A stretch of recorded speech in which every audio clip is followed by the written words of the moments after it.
Music theory is a scam created by the government just so that musical schools can profit from the struggles of impressionable little kids that want to become musicians.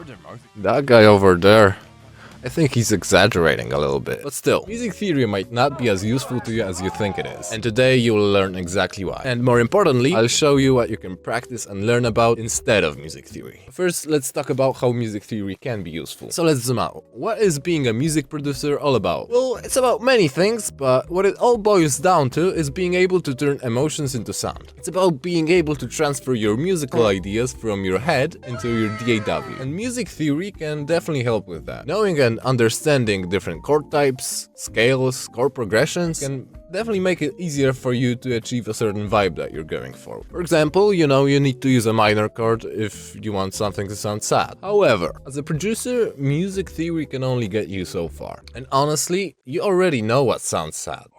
Or happy, you get the idea. You don't need to execute a rational analysis every time you want to know how your music makes you feel. And what's wrong with clicking around until something sounds the way you want it to? I would actually argue that it would result in music that's more authentic. And it's not like this is only what beginners do. This press and guess method is actually used by very successful artists in the industry, like Fisher, for example. The YouTuber Be The Lick has a great video on this topic, you should check it out. It's pretty fascinating how Fisher still manages to make his music sound good, even while breaking the rules of music theory and going off key. You could say he has an ear for music, an intuition. Which brings me to my next point, which is that I would much rather know how to create something that sounds good than know why something sounds good. I don't need to know why my music sounds dope. It sounds dope. That's all that matters. In my opinion, when it comes to music, intuition always beats knowledge. This might not be the case for, I don't know, science or medicine, but music is an art form, for crying out loud.